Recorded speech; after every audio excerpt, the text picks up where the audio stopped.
my name is Malin. I live in Kelowna, BC, on the west coast of Canada. I work for a Dynamic Runner. So we are a strength, mobility, and stretching platform specifically built for runners.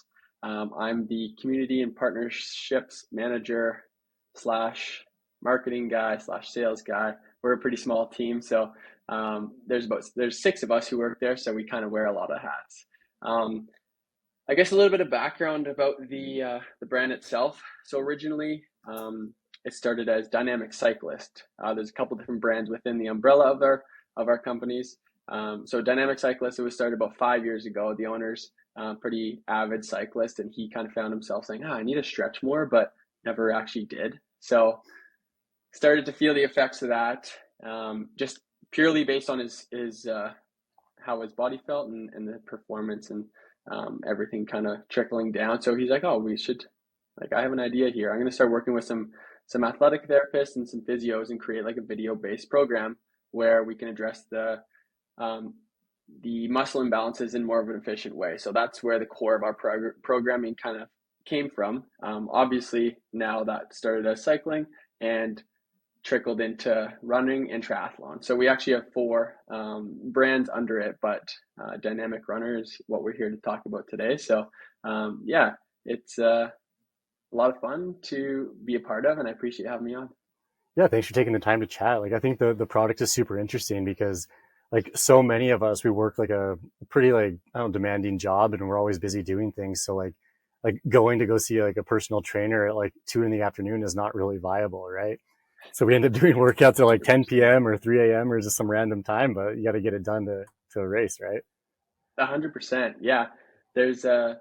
Luckily I work at home, so I can like just pop on a video here and there, but it takes so much more effort to like actually book that appointment, and then I'll commit to the classes, and then the payment side of it. It can be expensive too if you're looking for someone or a personal trainer or something like that, which, it's dependent on everyone's individual needs. But we get a lot of good value from the app, and the feedback that we get.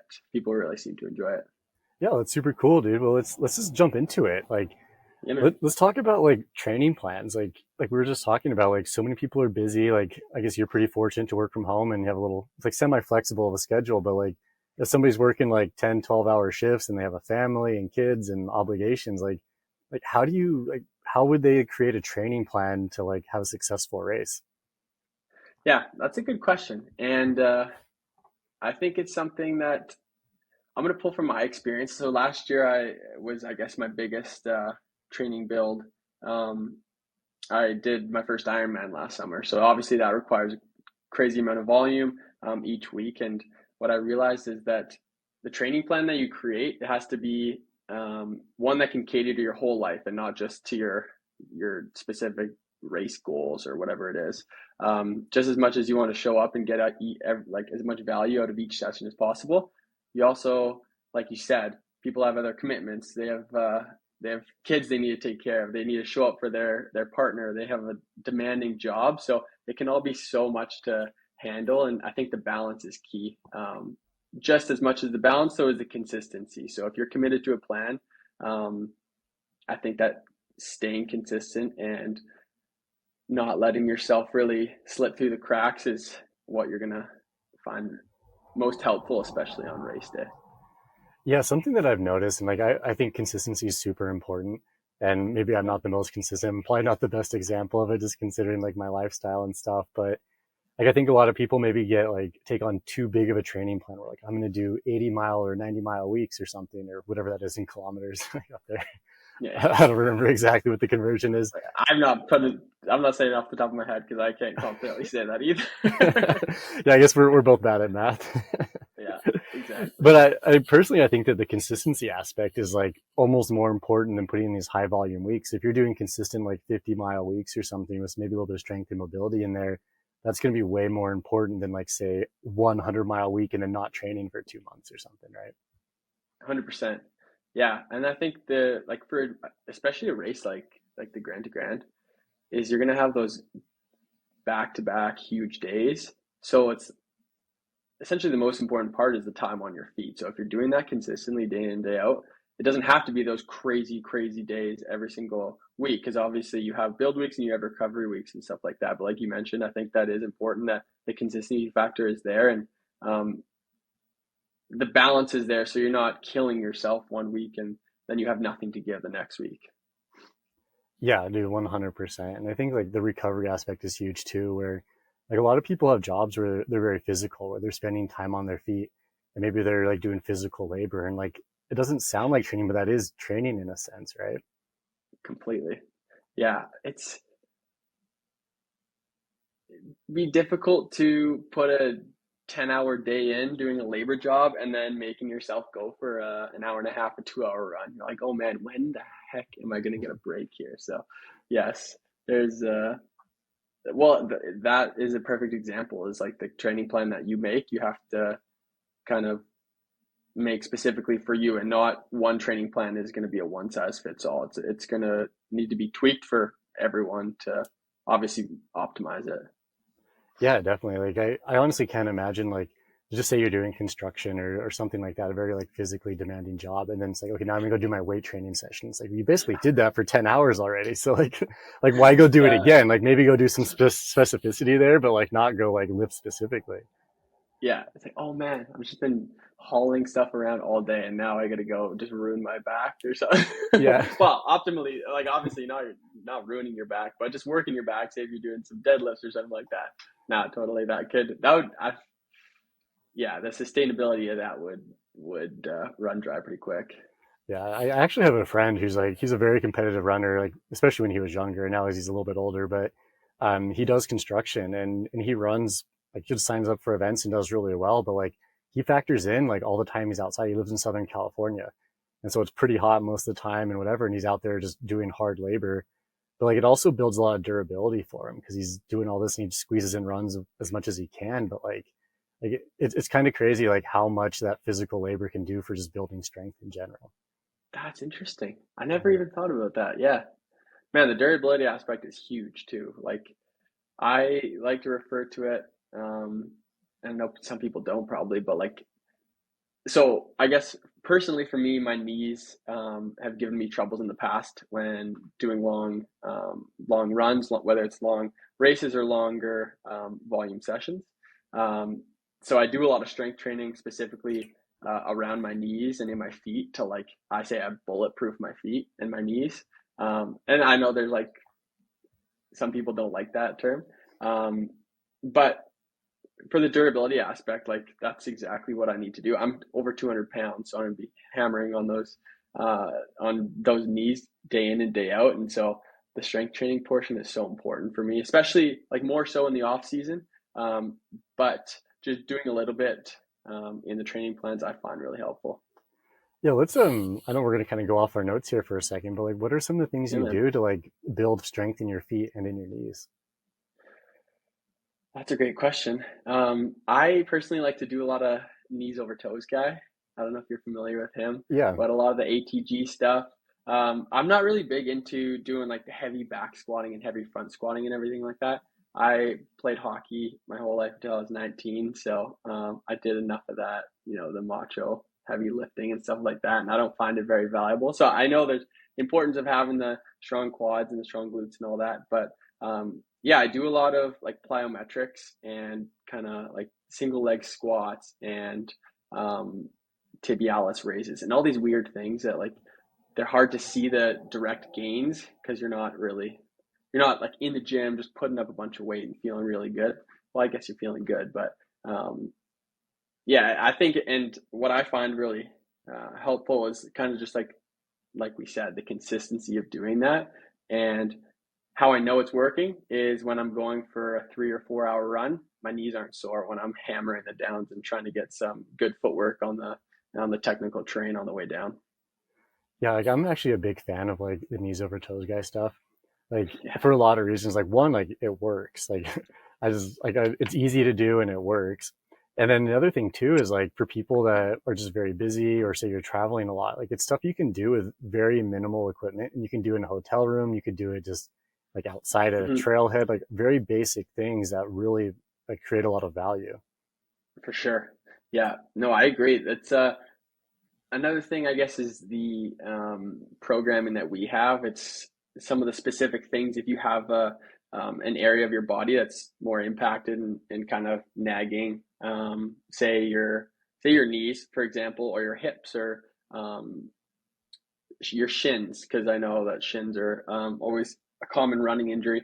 We have kind of like the specific um, injury programming that's either preventable or helps you rehab from an injury. So I always find that, when my knees are getting extra sore, I just pop on one of those videos like a couple times a week, and it's great. It's helpful. So yeah, Yeah, like knees are knees are my kryptonite, my sore knees.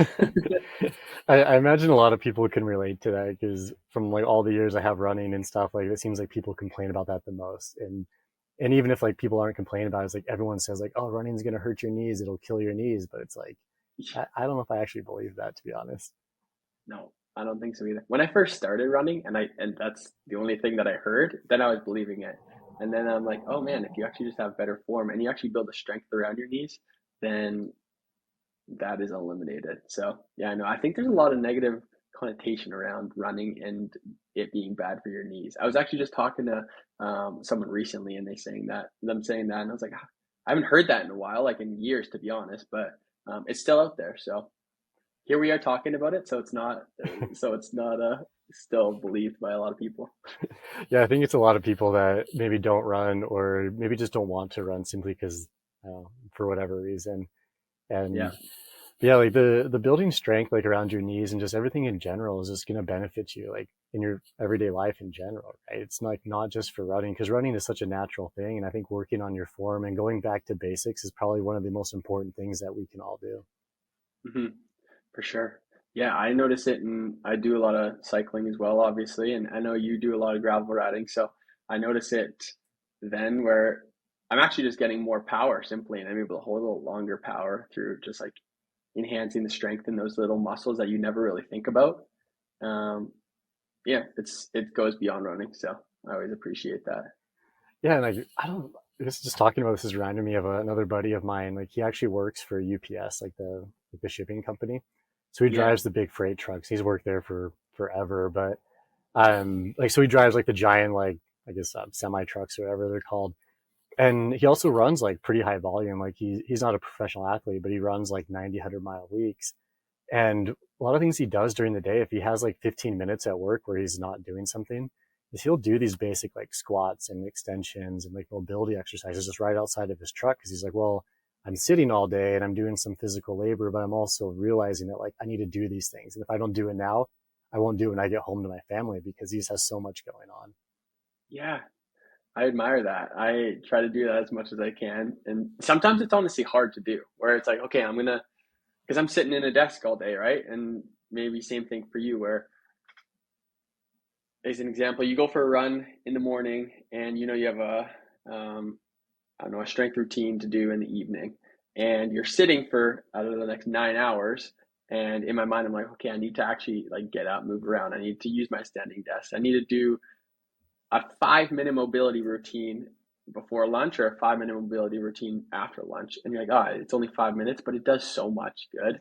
Like your buddy, he probably well, he's cranking out the long hours in the truck on the highway. So same thing where your hips get sore, and say you have a speed workout in the morning and you're extra sore for that day. And then you spend it all day sitting down, and it's just like tightening your body, and then you stand up, you're like, oh man, like I need some extra stretching now. So yeah, that's I find sometimes it can be hard to stay consistent with it. And then once you build that in, once that 5 minutes, and then 10 minutes isn't so bad either. Or yeah, then you find a lot of you find a lot of benefit from it. But sometimes it's hard to do, I'm not gonna lie. Oh, it definitely is. And I think part of that comes down to just like making it a routine.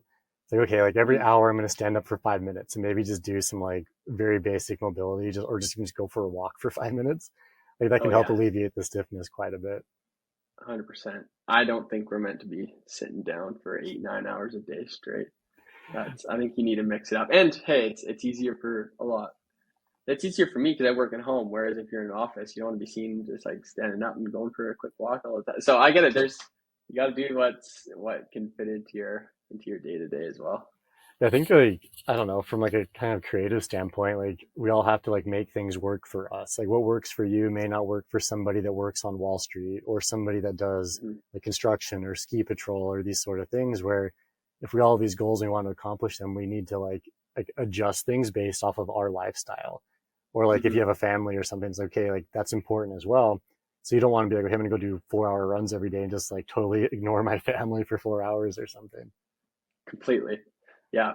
Yeah. As much as you want to show up for yourself in the way that you're going to stay consistent to that training plan, you have to show up for others just as much. So, man, it's a balance and it's a tough balance. And you're probably like always thinking, oh, am I doing a good enough job? And then hopefully, hopefully you are, and hopefully that balance is there. But yeah, I think a race, any endurance athlete, and most of us are working professionals. So most of us have a job that we got to show up to 5 days a week. There's nothing easy about being an endurance athlete and having a job. Simply put, like age group athletes, there's it's not the only thing that we can focus on is training for a specific race. You have so many other facets of your life that you have to show up for. So yeah, the balance is key. Yeah, it's very different when you're like a professional and you can like quote unquote go to work for 8 hours and it's just going running and training the whole time. Yeah, 100%. And those people who can do that are absolute beasts, and I respect it. But I couldn't do it as well. So Yeah, me neither. yeah, the grass is always greener, you can say. Definitely. Let's kind of like jump subjects a little bit. Let's talk about building mileage appropriately because everyone's like going to be at a different point like in their training and stuff, and maybe some people are just starting out and some people are maybe a little more advanced, like say doing 30, 40, 50 mile weeks or something. But like let's Mhm. just say somebody wants to start building some mileage. Like what are some of the suggestions you guys give out for that? Yeah, that's a great question. I think the most important thing is when you're getting into it and when you're kind of quote unquote like starting from not scratch, I guess. Hopefully you have some sort of base fitness going into a training plan. But yeah, don't go out of the gates too hot in terms of the volume and build it appropriately where you're going to be tired, but you're not going to be absolutely dead. So there's a pretty common kind of training methodology where you're going to add 10% onto your training, and that's 10% of volume or time per week. And that's really what I practice that as much as I preach it. And I've found that really helpful for myself. But yeah, I like to carve it out as one long run on the weekend. I'm also not, I don't typically train for the multi-day stage races. So I don't have, to be honest, too much experience in the multi-day world. Um, but I think the key thing is just to not burn yourself out too early because um, training blocks are usually pretty long and there's tons of ups and downs. So yeah, start it slow and build from there and build gradually and don't be hard on yourself if you feel real crappy on a easy recovery run or an easy long run. If you feel crappy the whole time, it's like, okay, well, maybe look back, reassess, adjust, and um, realize that the sustainability is essential for the training plan as well. Because Yeah, that's what's going to get you to start line freshest. definitely. I would 100% agree with that. And like I think everyone's gonna have ups and downs in their training, whether you're like a beginner or a professional athlete. Like it's hard, like you're saying, like just going out and putting in mileage. Like endurance sports are just hard in general, and not every Yep, day is like, oh man, I just had a great day and I loved every second of it. Half the time, like it kind of hurts, but we got to keep the end goal in mind. completely. Yeah, I've been thinking about it more in the sense that it's not original thinking, but I've heard it on actually some podcasts where like endurance sports in general. So let's take running for an example. It's there's so much delayed gratification involved in it. Like so infrequently do you feel incredible on a run.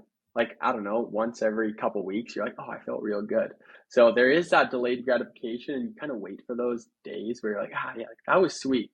I felt good because there's a lot of the times where you don't want to put your shoes on, you don't want to go for that run, or you just feel sluggish and slow and sore. Some of those, a lot of the runs, but it's those ones that you get the good feedback from. Is I think that's what personally that's what brings me back to it, and um, yeah. So understanding that it is like delayed gratification is quite important, and that not every run is gonna feel incredible by any means. Yeah, definitely. But then when they do feel incredible, it makes it all worth it. Oh, 100%. Yeah. Yeah. Yeah, I think that's interesting. Just thinking about like grand to grand in the week that people spend out here in the desert is like, it's like, yeah, it is hard. Like maybe day one, you're really excited. Kind of like your first couple of runs are always really fun. And then like it gets hard. And then maybe there's kind of a lull in the middle of like, man, this is brutal. And like everything hurts. Like my legs hurt, my feet hurt, I have blisters. But then knowing that the finish line is there, then you do that last day and it's just like, oh wow, like that was worth it. Like going through all that pain and struggle was 100% worth it. Yeah, no, totally. I have so much respect for anyone attempting such a gnarly race. When you're saying that, I kind of thought of it in the same context as a training block too. Um, the race is a week long, and say the training block is a few months long. Well, that's the same thing. Whereas you can feel so sluggish throughout the course of the midst of the training plan. You can feel that, but then you know that okay, the taper's coming soon and the race is coming in soon. So that's like the delayed gratification. That's getting you through that part. Those really grindy sessions where you're in the depths you're in like the doldrums, like I guess you could say, of the training plan, especially as the volume is building up and stuff like that. And maybe there's some minor injuries that are happening or some nagging in certain parts of your body, and then the doubts start to creep in. But I think just keeping on going and trucking through that and staying consistent, that's when that's what is, I think, when you look back on a training block in a big build, that's what you'll find most valuable from it, because you learn so much about yourself, both your body and your mind too. It's pretty cool. Yeah, definitely. And like, what are your thoughts then about like obviously like you need to have like some sort of workouts and stuff during the week to get faster and improve in that sense, but also just like pacing yourself appropriately. Because if you went out and like say you're just able to run like whatever, say 10-minute pace is like as fast as you can run, which is fine. But if you always just run 10-minute pace, like your body's going to burn out eventually. And I feel like that same standard kind of applies in a stage race where like you just run like as fast as you can day one and day two. By the time day 3, 4, 5, and 6 come along, you're going to be just kind of destroyed, right? Oh yeah, 100%. I I always on the err on the side of caution when it comes to pacing. I've learned the hard way. I'm not gonna pretend I didn't. When early on when I started racing, I was just oblivious to the fact that you had to pace yourself, and that keeping an eye on your heart rate mattered and all that stuff. So I learned the hard way. But now, yeah, pacing is at the front of my mind, and I go all off the heart rate. But I think in the context of the grand to grand, that's so important. Like, take it slow the first few days, because day 5, day 6, day 7, those are when your body is going to be wanting to give up. But you'll be thankful that you saved some energy over the course of 7 days of running. Isn't really, that's hard to put into perspective, but I think that's incredibly important for this race specifically. Yeah, it kind of just reminds me of kind of the classic quote of like, keep your easy days easy and your hard days hard. Where like, just like, hey, it's an easy day. Like, you don't have to go out and hammer the whole time. Like, just go and like have fun, enjoy it, like have conversational pace with friends. And if that means Mm-hmm. walking, like that's totally fine. Like you're out there being consistent, and overall, that's what matters. Completely, yeah. Yeah, like the low heart rate training, which is, to be honest, most of the training that most people do. Um, it can also be a test of your patience at the same time. Like you said, have a conversation with them. Well, if you're running solo, sometimes I catch myself being like, oh, I just like want to get this workout done. I just like I got other things to do, or I just don't want to be running right now. I'm like, oh, I could go a bit harder. But no, you got to stay true to the lower heart rate stuff and the lower intensity stuff, because um, that's also plays into the sustainability of your training as well. Yeah, it's kind of hard to train when you get injured, Yeah, exactly. right? Yeah, completely. So he's thinking about that. Like, let's talk a little bit about like durability. And I think for people that don't like know what I'm talking about here, it's like just keeping your body strong and healthy. And that's not just going running. And especially at a race like Grand to Grand, it's a lot different than say like running your local 50K or any 50K for that matter, because for the most part, you're not carrying like a multi-kilo pack. It's pretty lightweight. So like what kind of tips or what do you guys teach runners as far as to keep them strong and healthy? Yeah, that's a great question. Our philosophy behind all of our training and the programs itself is we like to think of it as the stretching and the mobility side is really beneficial for the short term, whereas the strength training is really beneficial for the injury prevention in the long term. So stretching is short term, injury or the strength training is long term. So in the context of being in the middle of a training plan for, say, the Grand to Grand Ultra, you're not going to put these crazy long training, like strength training days down. Now that's where we kind of got into creating these so-called burner programs that we offer. They're like shorter duration, not as heavy on the weight side, but maybe some higher reps and still incorporating that strength side of it, because that is so important. Like you said, you're not just running with a 5 liter hydration vest. You're running with all your stuff on. So ensuring that not just your legs are strong, but you have that strong core to support it, and you're working all those muscles so that when you show up to that race, there's no surprises that your muscles haven't faced in the past and during the build, and especially during the strength training. So strength training to us is complete injury prevention. Like we were talking about, if you're injured, then you can't train. So, and why do you train? To do these races. And why do you do these races? Because you're trying to get away from your demons, or you actually love it. Or maybe a combo of both of those, right? A combo of both, exactly. Yeah. Yeah, I've noticed, like, just anecdotally in my own like running and riding and stuff, that like for as much as like I don't really enjoy going to the gym necessarily, like I like being outside and doing things, but I recognize that the more days I spend in the gym, the more like enjoyable my experiences are outside, because it makes you stronger. And it's like, it almost like, it's just interesting, I guess, how that works out. Like maybe it's not like your cup of tea, it's not the thing you really want to do, but if it helps you do what you want to do in the future, then it's worth it. It's like the delayed gratification you were speaking about. Completely. I can really relate to what you mean about being in the gym. Like I'd way rather be on a bike ride, or way rather be on a run than doing these little like knees over toes exercises, or hip rehabbing, mobility stuff. Like sometimes you just gotta do the things that you don't want to do, and it's gonna make your life easier when you're out there. Ultimately doing what you do want to do. That's a weird way to think about it. But no, I completely agree with you. And like I said, it's not always easy to see those little gains in the gym if you're doing the injury prevention stuff. But yeah, they pay off in the long run for sure. Yeah, and just thinking about like when you were talking about your knees and stuff, like you go out on the run, like your knees hurt every time. Like even though you enjoy being outside and running, if your knees hurt, it's almost like you have to motivate yourself to go outside to run. You're like, oh, my knees are going to hurt for Yeah. 2-3 hours today. Like why am I doing Yeah. this to myself? Completely. And then you're like, okay, well, how long can I do that for? Probably not very long if I'm going to be hurting this much. And then so yeah, you kind of got to like reverse engineer it, build backwards, and then in the unfortunate circumstance, if the injury is more significant, then yeah, you just got to build from zero and be patient with the process.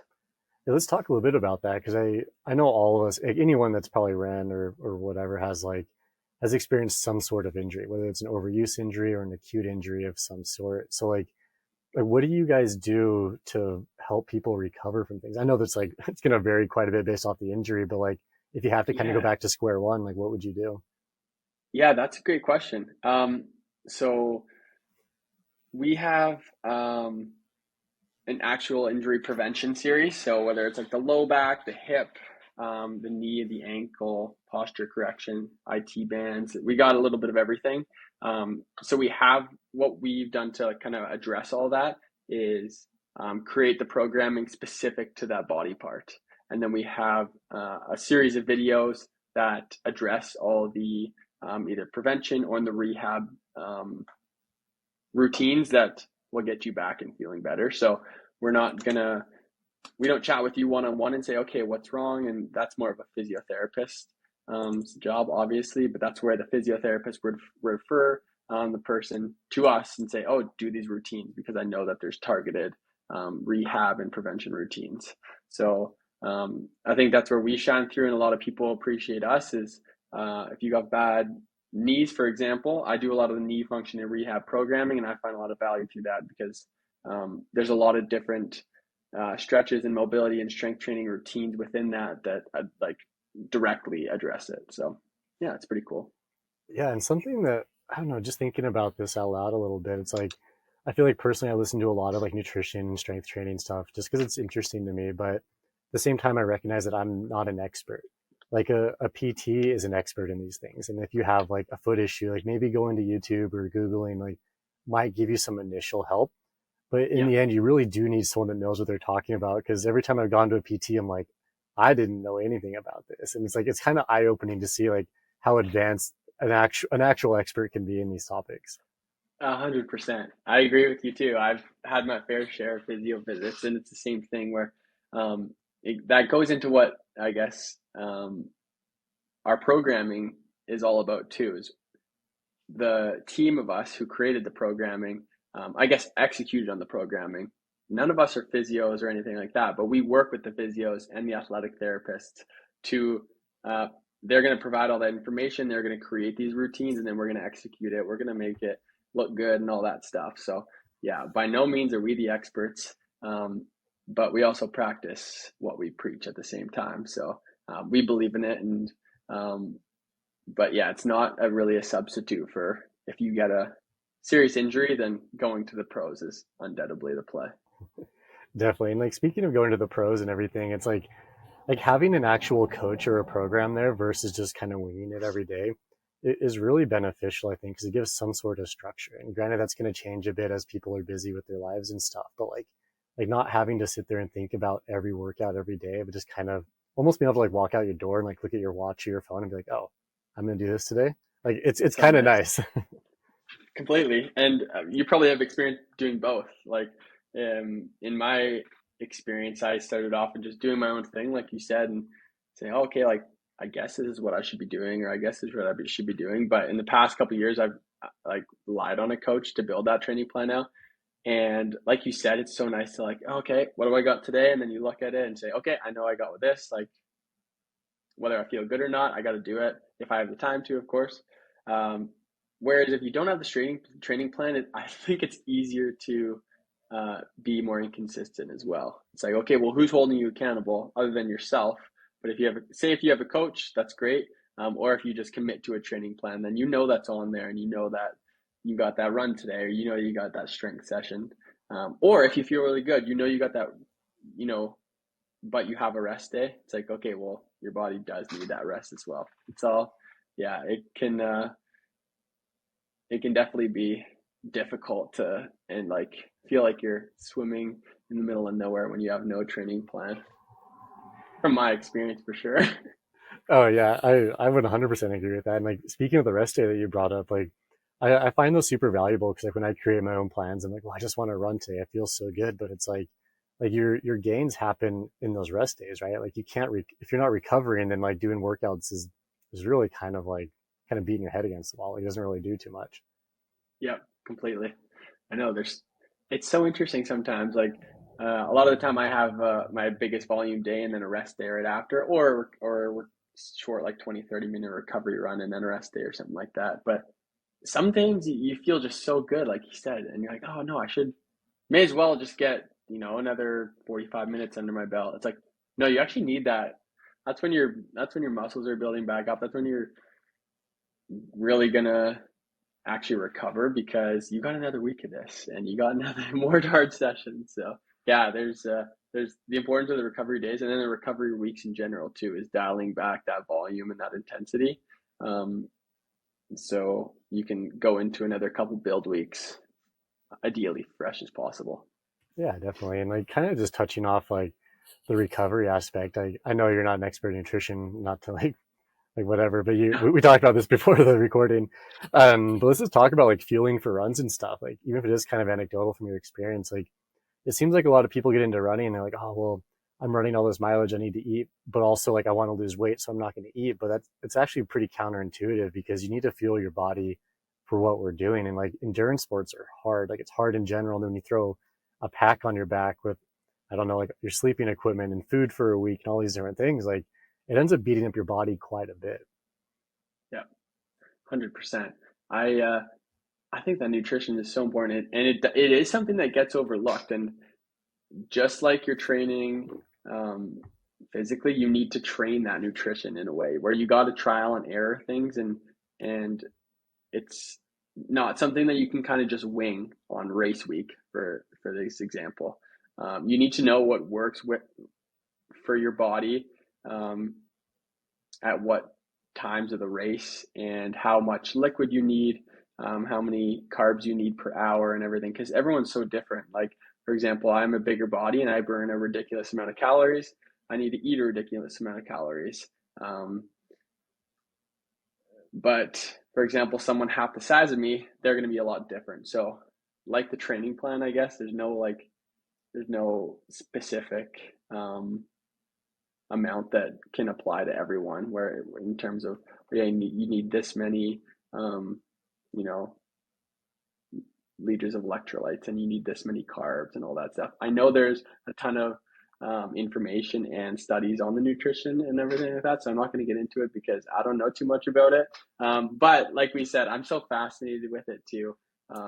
I like to go off what I've practiced, definitely, though. I'm big on the chocolate bars, to be honest. I have a big sweet tooth, so I lean on the Mars bars and the Twix bars quite a bit, especially on those longer days. Yeah, I'm not going to argue with that.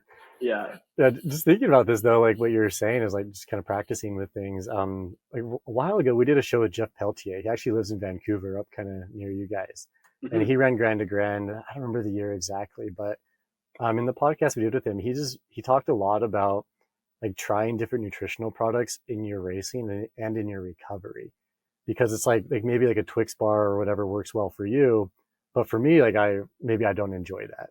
Or people have different like diet styles, like say you're vegetarian or whatever, like you got to kind of find out what's going to work for you on race day and then like train with that. Because if suddenly you show up to race day and you've never had like whatever drink mix that's trendy right now, and you drink it and you don't like it, it's like, oh crap, like this is going to be a rough week. 100%. Yeah. I actually have an example of this. When I did Ironman Maryland last year, and like the sponsor of it was the sponsor, like energy gel, was Morton, and I hadn't had Morton's up until then. I wouldn't recommend not doing this strategy. It goes against exactly what you were just chatting about, and I hadn't had it. Luckily, nothing happened to me, but the first time I like ate one of the gels, because it was like deep into the run, and I was like, oh my gosh, I need something. And it was like such a different texture and taste than what I was anticipating, and it completely threw me off guard. So not that it like ruined my race by any means, but I should have just trained with it, and I should have like looked into it and said, oh, what nutrition will be on the course, and what am I going to have available, and training with that, so I'm not throwing any curveballs at myself on race day. Because I could have been bad. Yeah, that's a very good point, because like gels specifically all have very different textures. Like a Morton gel tastes a lot different than a Precision gel or a Goo gel or whatever. So like if you've never experienced that, it's almost like a shock. It's like, oh wow, this is what these taste like. Or even the taste is fine. It's like the texture, like you're saying, it varies from product to product. And even like drink mixes, some are very different feeling in your mouth, and some people are texture people. And if it's kind of nauseating to you, then you might have a terrible time. Yeah. Totally. Especially when you're just like in the depths of it and you're so warm and you're overheating, and you're just looking forward to like that one thing. You're like, this is just like a little bit of reprieve and in the midst of the pain, and then you get it and you're like, this isn't what I was looking for. I'm like, damn it, let's keep going. But that sucked. Don't need any of those curveballs. Yeah, exactly. And it just goes back to like don't try anything new on race day or race week in this context, because it's like having like a certain meal at night too. It's like you're packing these meals with you, and like you need to recover for the next day. And like if you've never had like whatever teriyaki chicken, whatever it is, and you bring 6 of those for the week and you hate them, it's like it's kind of hard to scarf down those calories, even though you need it.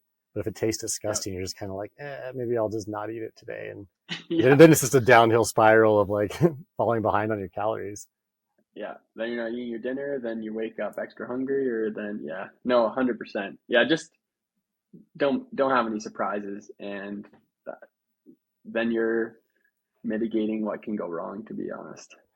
Yeah, and I think we need to look at it as like like food is good. Like it should taste good to you, and like it, I don't know, it tastes good and also fuel you appropriately. So like kind of finding that combo there that works, and just because it works maybe like in a perfect temperature, like at home, it may not work in the desert heat or something. And those are some kind of variables we need to look at.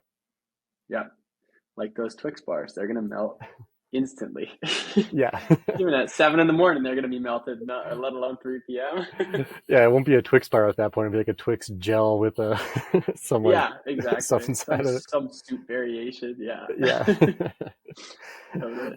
All right, man. As we kind of like wrap up here, what are some kind of like trip or not trips? So what kind of tips do you have to people that are kind of getting into running, or maybe even some more advanced tips for people?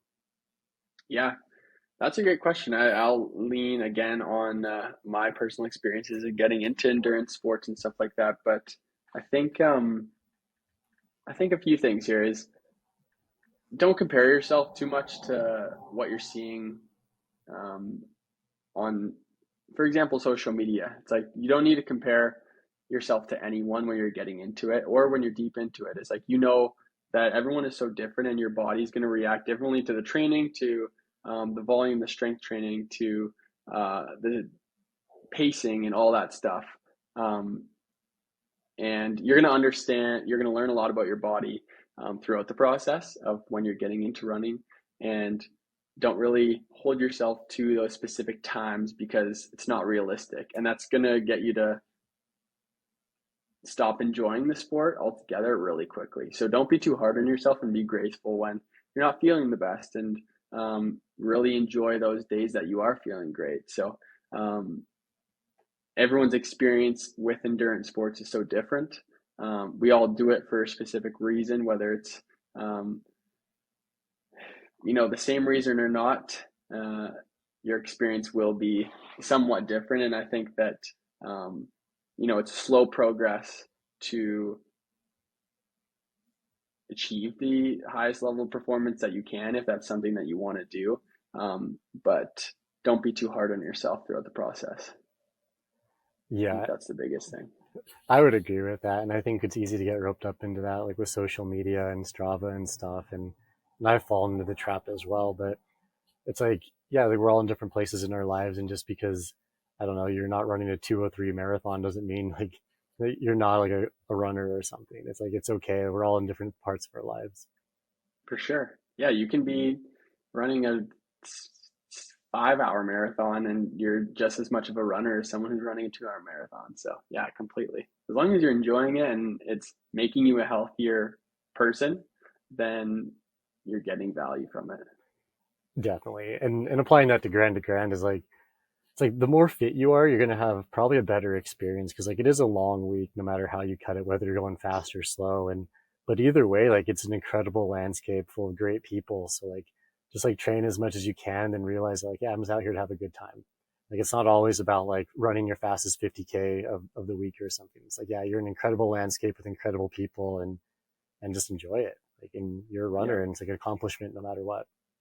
completely. How many people in the world are able to even get to the start line to do something like this? So it's pretty special and such a unique experience that, yeah, like you said, the scenery is incredible, but the people, I think, is what makes sports like these so special. So enjoy all that and don't put too much pressure on yourself as you show up to that start line.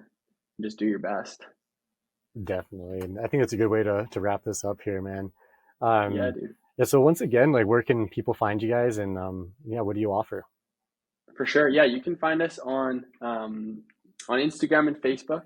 Our brand is called Dynamic Runner. You can find us online, dynamicrunner.club, where you can check us out. We got a 7 day free trial. Actually, registrants of the Grand to Grand do get a 10% discount as well. Um, and it's either a monthly subscription or an annual. Monthly is $10 and annual is $85, and you have access to hundreds and hundreds of strength training, stretching, and mobility video routines for, yeah, anything that you need. Awesome. Well, thanks again and let's chat soon. Thank you so much. Nice to meet you, Derek. You too.